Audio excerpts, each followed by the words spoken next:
한 가지 확실한 거는 2025년 6월 3일까지는 저도 이재명 지지자였습니다.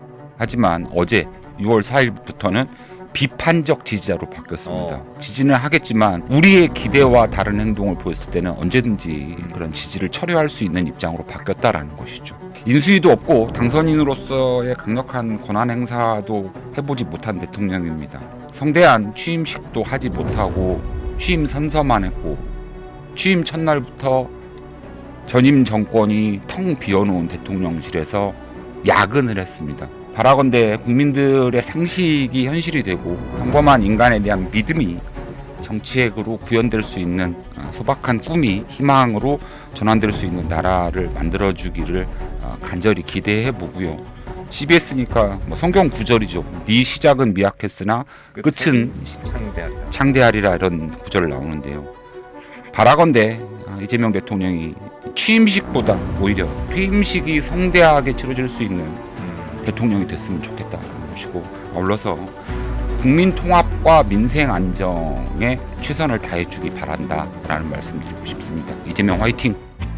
자, 정치 비하인드, 오늘은 한국정치학회 부회장, 부경대학교 한정택 박사와 함께합니다. 박사님 어서 오세요. 안녕하세요. 반갑습니다. 네.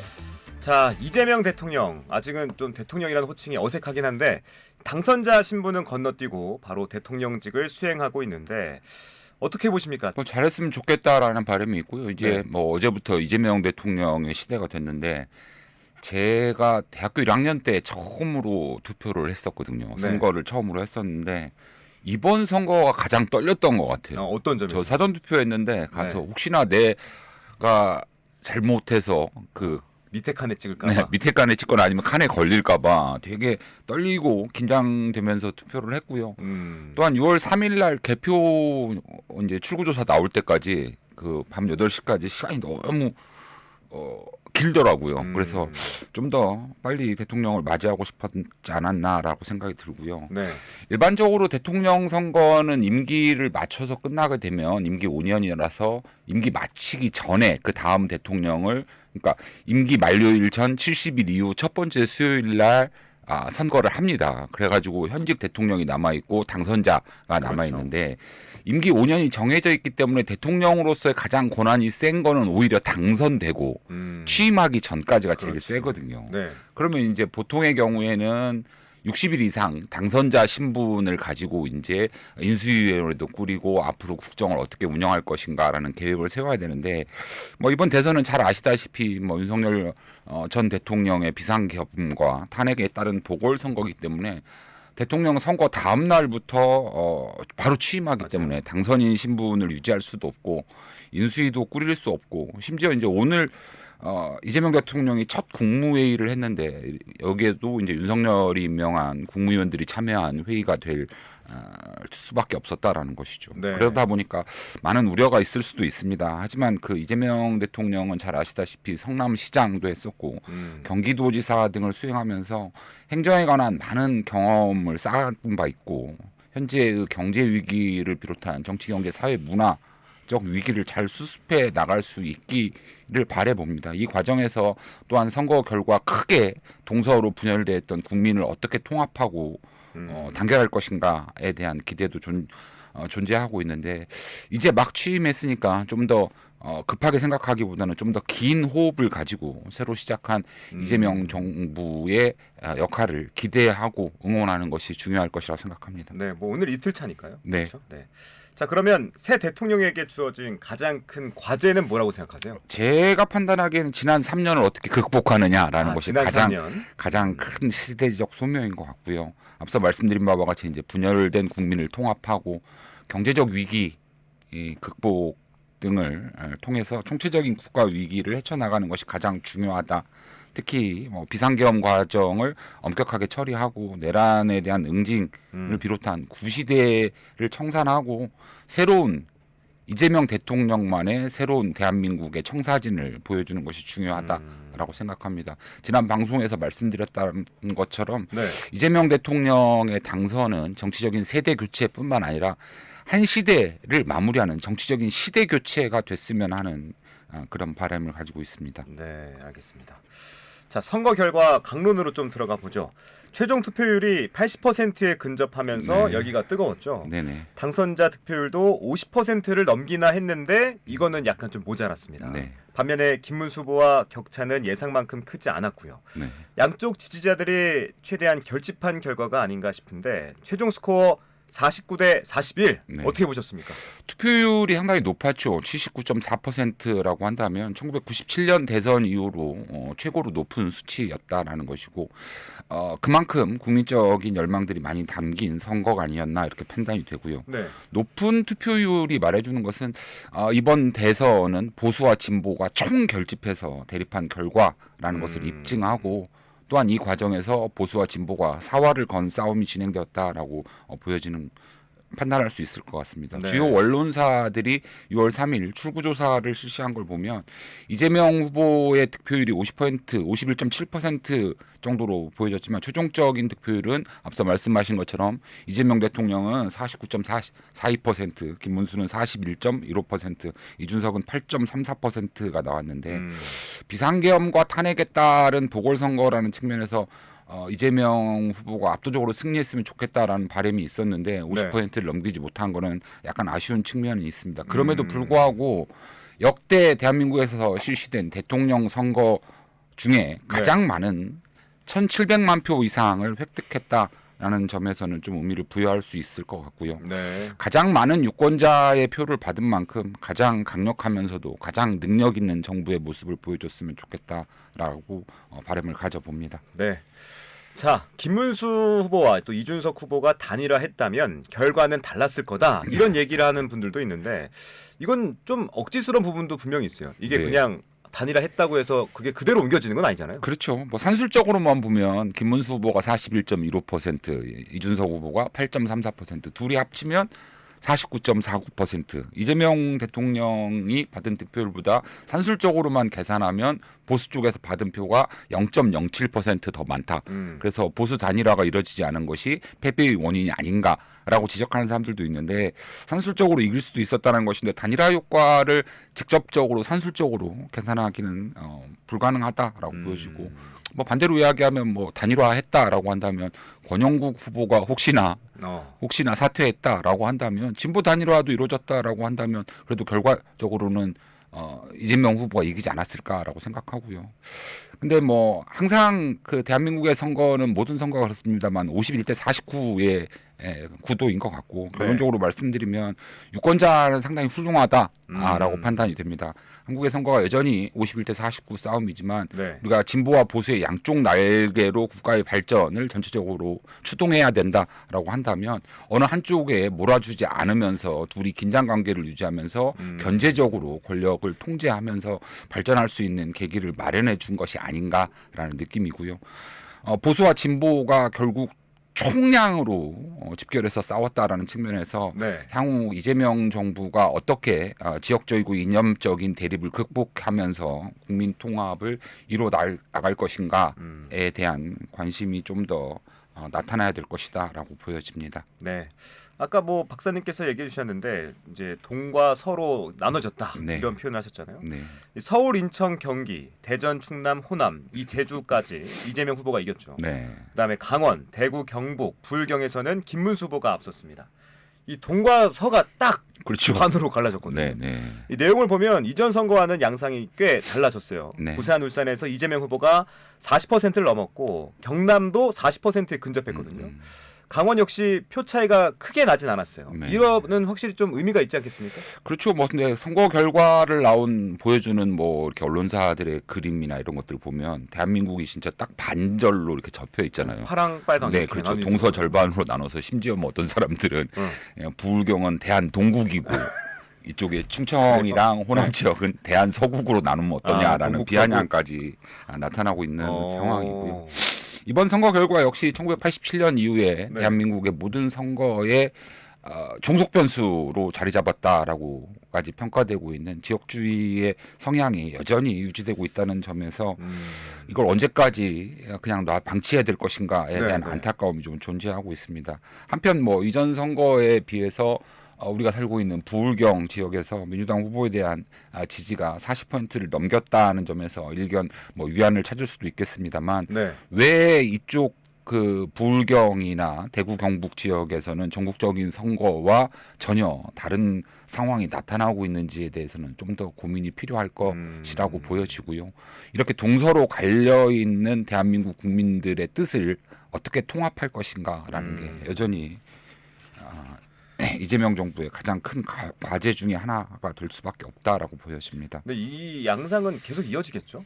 동과 서로 나뉘어져 있는 이 지금의 우리나라. 그렇죠. 계속 이어질까요?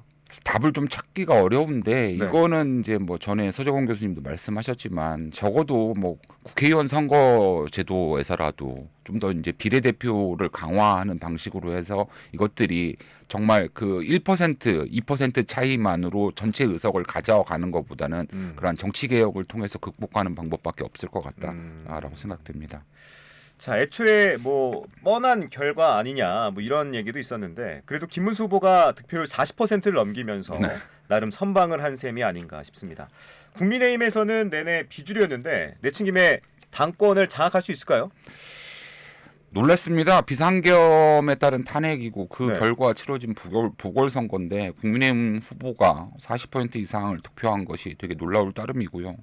앞서 말씀드린 것처럼 출구조사 결과보다 이재명 대통령의 경우 2% 적게 받았고요. 김문수 후보는 2% 정도 상승된 득표율을 보였습니다. 원래 50, 30 이렇게 좀 51, 뭐 39, 38 이렇게 예견했는데 결과는 41이니까 이거에 대해서도 여러 의미들이 해석들이 나오더라고요. 그렇죠. 40%를 넘기냐 넘기지 않느냐라는 게 상당히 관건이었는데 출구조사와 다른 득표율을 보였다라는 것은 출구조사에서 응답한 유권자들이 거짓말을 했다라는 것으로 분석될 수 있을 것 같아요. 근데 이제 본인들이 생각할 때 이제 출구조사 결과만 보면 부울경 지역에서는 거의 뭐 경합세였는데 실제로 까고 보니까 50%대 40% 정도 나온 거 보면 본인들이 생각해도 응답자들이 국민의힘 후보를 찍었다고 당당하게 말할 수 없는 상황이었지 않았을까라고 판단된 거고요. 국민의힘 후보였던 김문수 후보가 40% 이상을 받은 것이 오히려 국민의힘이 향후 변화하는데 역효과로 작용할 수도 있다라는 분석도 있습니다. 이제 오늘 당장 친윤 세력의 대표였던 권성동 원내대표가 사퇴를 했죠. 사퇴를 했는데 여전히 당내 친윤과 비윤의 싸움은 계속될 것이라고 보여지고 친윤이 좀 더 유리해 보입니다. 왜냐하면 친윤 한나라당의 지금 국민의힘에 있는 107명 중에 대부분의 지역구 국회의원들은 부울경과 대구 경북에 기반하고 있는데 이번 대선 결과에서도 그들의 지역구에서 엄청난 득표율을 보여줬다라는 것입니다. 그러면 여전히 부울경과 대구 경북의 지역구를 두고 있는 친윤들의 경우에는 계속 당권을 본인들이 유지해야 될 것이다 라고 생각할 것 같고요. 반대로 생각하면 또 반윤 세력을 결합하려고 하는 한동훈 세력도 있을 것이고 특히 이번에 40% 이상을 득표한 국민의힘 김문수 후보 입장에서는 이게 국민의힘의 능력 때문인가 아니면 본인이 후보자로서 등장했기 때문에 나온 현상인가에 대한 판단을 좀 더 하고 있다라고 한다면 앞으로는 국민의힘에서는 친윤 세력과 비윤 세력, 한동훈을 포함한 비윤 세력, 그 다음에 김문수 세력 이렇게 셋이 당권 장악을 위한 싸움이 지속될 것 같다라고 생각을 해보고요. 어제 오전에 이제 대통령 선거에서 패배했던 김문수 후보가 관악산에 올라가서 힘차게 턱걸이하고 이제 그 우리가 엄청나게 큰 훌라후프로 운동하는 모습은 뭐 제 느낌은 그렇습니다. 나 아직 죽지 않았다.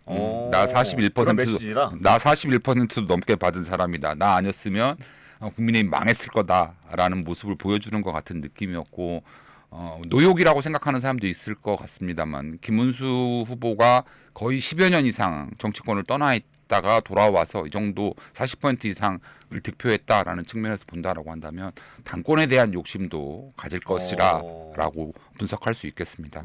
당장 어제 이제 김문수 후보가 해단식에서도 국민들이 원하지 않는 후보가 당선됐다라는 이야기를 하고 국민의힘 당내 민주주의가 망했다라고 해서 선거 패배의 원인을 두고 본인보다는 국민의힘 전체에 그 책임을 돌리는 것을 봐서는 국민의힘이 선거 이후에도 당권을 두고 혼란과 내용은 지속될 것으로 보여진다라고 말씀드릴 수 있겠습니다. 알겠습니다.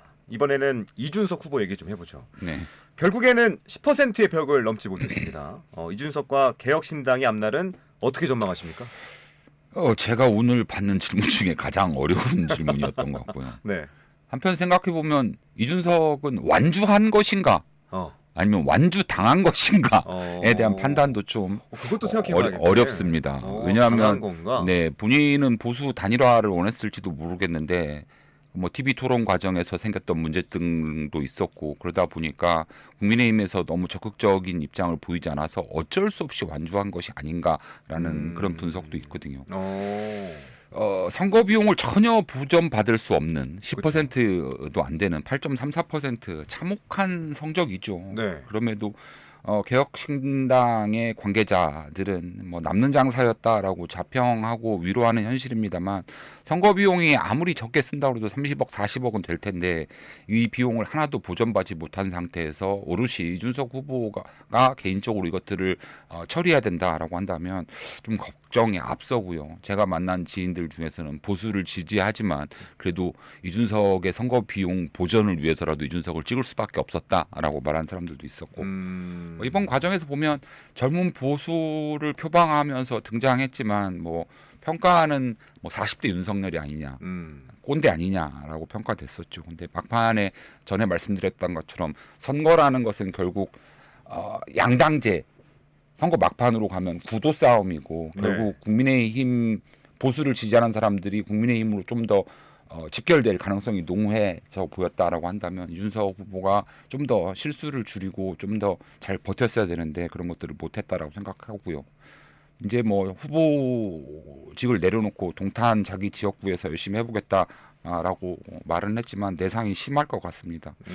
결국 제가 예상하건대 이준석 후보와 개혁신당의 미래에는 본인들이 어떻게 앞장서서 개척하기는 좀 힘들어 보이고요. 왜냐하면 뭐 국회의원도 3명밖에 없고 당비는 거의 없고 이런 상황에서 혹시나 이제 보수 측에서 국민의힘이 개편되거나 분당되거나 아니면 또 다른 형태의 신당이 창당되거나 하는 보수 세력의 재편 과정에서 어떻게 이준석과 개혁신당이 위치를 자리매김하느냐에 따라서 이준석 대표와 개혁신당의 미래가 좀 변화할 가능성이 있어 보인다라고 말씀드릴 수 있겠습니다. 알겠습니다. 자, 이번에 민주당으로 다시 돌아가서 행정과 입법을 모두 민주당이 장악했는데 이재명 대통령 민주화 이후 이 가장 강력한 대통령이 됐는데 능력을 충분히 발휘할 수 있는 환경인 동시에 이 독주로 흘러가지 않을까 이런 우려도 되거든요. 이 견제 세력이 마땅치 않다는 점은 아무래도 좀 우려스러운 부분인 것 같아요. 어떻게 보십니까? 우려스럽지 않습니다. 그래요? 네, 않고 입법과 행정을 민주당이 장악했다. 그다음에 뭐 독주로 흐를 것 같다, 독재할 수 있다, 민주화 이후에 가장 강력한 대통령이다 이런 질문 내용들이 있었는데요. 역대 대한민국에서 보면 민주화 이후에도 여대 야소로 출범한 정권은 되게 많았습니다. 네. 근데 왜 그때는 장악, 우려, 독재 뭐 이런 이야기들이 안 나오다가 왜 하필 민주당 계열의 정당이 집권한 중에 여대 야소로 출발한 건 이번이 처음이거든요. 민주당 계열의 정당에서 김대중, 노무현, 문재인, 이재명 중에 대통령이 당선됐을 때 대통령의 소속 정당인 여당이 야당보다 의석수가 많았던 경우는 이번이 처음입니다.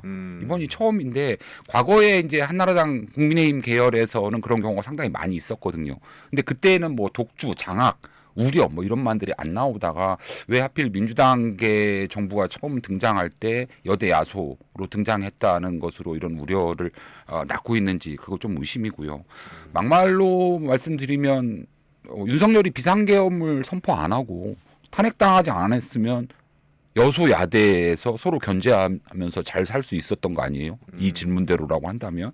근데 뜻하지 않았던 비상계엄을 하고 탄핵을 거치면서 국민들의 뜻에 따라서 국회의원 선거에서도 민주당이 많이 받았고 대통령 선거에서도 민주당 후보가 당선될 수 있었다라고 한다면 이 같은 여대 야소의 이재명 정부도 역시 국민이 결정한 것이다라고 생각을 합니다. 그래서 국민 모두가 이미 대통령 선거 이전에 민주당이 국회에서 압도적 과반수를 차지하고 있다라는 것을 알고 있으면서도 이재명 대통령을 뽑을 수밖에 없었다.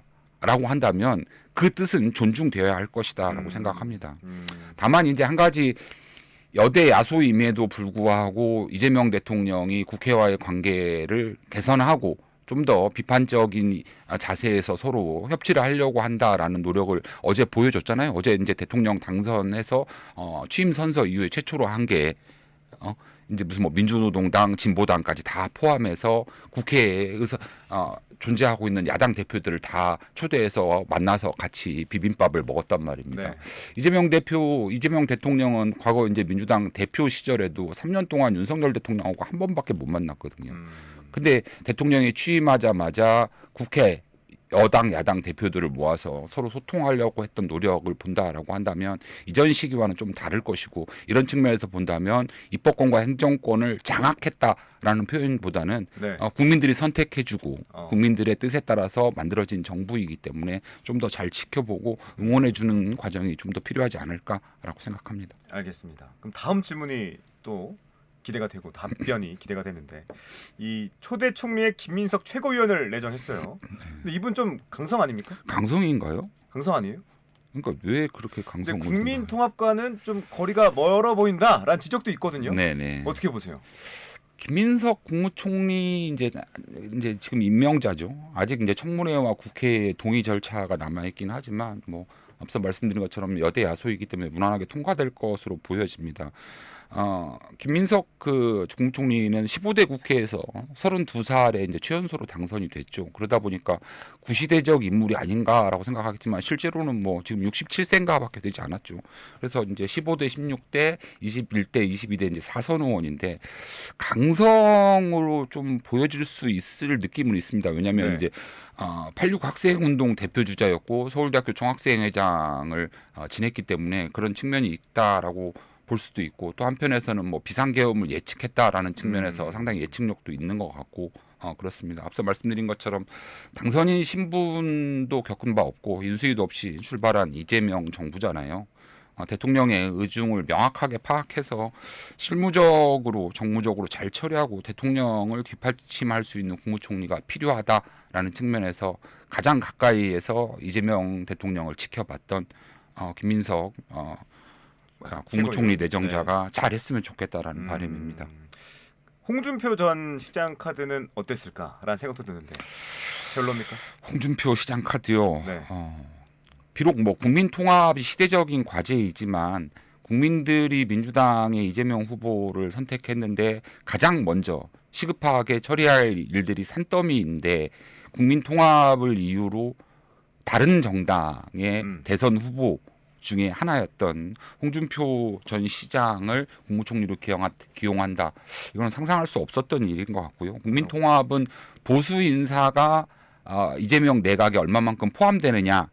라는 그 숫자만으로는 판단하기 어려울 것 같고 네. 새로운 정부가 각종 정책들을 구사하는 과정에서 얼마만큼 보수 쪽의 의견을 반영할 수 있느냐라는 것들을 전체적으로 봐야 될 것이다라고 생각을 하고요. 아마 홍준표 전 시장도 국무총리 제안이 있다라고 해도 안 받아들였을 것 같습니다. 네. 왜냐하면 홍준표 전 시장도 이 국민의힘이 재편되는 과정에서 본인의 역할이 또 있을 거라라고 기대하고 있기 때문에 네. 선뜻 받아들이지 않았을 거다라고 생각할 수 있겠습니다. 알겠습니다. 국민의힘이 극우 행보를 보이는 사이에 민주당이 상당히 우클릭을 했거든요. 이대로 민주당이 보수 정당의 포지션을 뭐 같이 갈 가능성 어떻게 보십니까? 이재명 대통령이 그런 이야기 했었죠. 민주당은 중도 보수다라고 해서 민주당이 이제 우클릭 됐다라고 하고 있는데 민주당의 우클릭과 이제 중도 보수 표방도 중요하지만 원칙적으로 이제 이렇게 될 수밖에 없었던 거는 중도 보수를 차지하고 있던 국민의힘이 알아서 극우 보수로 가졌기 때문이거든요. 네. 그래서 이제 그 공간을 의도치 않게 민주당한테 내주게 됐다라는 것이죠. 근데 뭐 학문적으로 본다면 대한민국의 모든 정당은 대한민국이 이제 뭐 정부가 수립된 이후에 모든 정당들은 다 진보 정당이나 계급 정당은 하나도 없다라고 학문적으로는 말씀드릴 수 있거든요. 그렇다라고 한다면 태생적으로 다 보수 정당일 수밖에 없었다라는 것이고 결국 선거를 통해서 정권을 차지하는 것은 그 넓고 넓은 중원의 땅을 어느 정당이 어떻게 차지하느냐라는 것들이 정치적 성패를 좌우한다라는 측면에서 본다라고 한다면 가장 많은 유권자를 가지고 있는 중도 민주당이 중도 정당으로 자리 잡기 위해서 노력할 것이고 그 외의 공간을 국민의힘, 조국혁신당 등의 정당들이 어떻게 만들어가고 꾸려가느냐라는 것들이 향후 정계 개편 과정에서 중요한 측면으로 부각될 것이라고 판단되네요. 네. 자, 득표율 1%가 채 안 됐지만 민주노동당 권영국 후보도 그래도 대선 레이스에서 존재감을 보여줬거든요. 그렇죠. 진보정당의 앞날은 어떻게 보십니까? 민주노동당이 있어서 그나마 TV 토론회를 볼만했다라는 주변의 평가가 많이 있었습니다. 이번 과정에서 네. 물론 뭐 1%도 안 되는 득표를 했습니다만 민주노동당이 진보 정당으로서의 존재감을 보여줬다라는 평가가 많고요. 실제로 1%도 받지 못해서 선거 비용은 한 푼도 돌려받지 못하지만 네. 대통령 선거 이후에 지켜주지 못했다라는 유권자들의 후원금이 증가하는 추세라서 생존에는 큰 영향은 없을 것 같다라고 보여집니다. 그래서 뭐 감히 진보 정당의 앞날이 어떻게 될 것이다라는 것들을 전망하기는 상당히 어려운 문제입니다. 그러나 국회나 대통령이라는 대의민주주의 기관이 결국 전체 국민을 어떻게 대변하느냐라는 것이 가장 중요하다라고 본다라고 한다면 네. 앞서 말씀드린 바와 같이 국회의원 선거제도의 개편이나 이런 정치 개혁을 통해서 진보 정당을 지지하는 국민들이 전략적 선택으로 다른 정당을 선택하기보다는 자신들이 지지하는 바를 명쾌하게 표명해서 그것들이 정치적 의사로 변형될 수 있는 그런 개혁들이 선행돼야 할 것이다라고 생각합니다. 네. 자, 안팎으로 참 쉽지 않은 상황에서 대통령이 됐습니다. 인수위도 없이 바로 직무를 수행해야 하는데 어깨가 무거울 것 같아요. 그렇죠. 끝으로 이재명 대통령에게 바란다 한 말씀 부탁드리겠습니다. 뭐 제가 바란다고 뭐 대통령에게 들어갈지 잘 모르겠습니다만 네. 한 가지 확실한 거는 2025년 6월 3일까지는 저도 이재명 지지자였습니다. 하지만 어제 6월 4일부터는 비판적 지지자로 바뀌었습니다. 비판적 지지자. 네, 지지는 하겠지만 우리의 기대와 다른 행동을 보였을 때는 언제든지 그런 지지를 철회할 수 있는 입장으로 바뀌었다라는 것이죠. 인수위도 없고 당선인으로서의 강력한 권한 행사도 해보지 못한 대통령입니다. 성대한 취임식도 하지 못하고 취임 선서만 했고 취임 첫날부터 전임 정권이 텅 비어놓은 대통령실에서 야근을 했습니다. 이재명 대통령이. 이재명 대통령께서 바라건대 국민들의 상식이 현실이 되고 평범한 인간에 대한 믿음이 정치액으로 구현될 수 있는 소박한 꿈이 희망으로 전환될 수 있는 나라를 만들어주기를 간절히 기대해 보고요. CBS니까 뭐 성경 구절이죠. 네 시작은 미약했으나 끝은 창대하리라 이런 구절 나오는데요.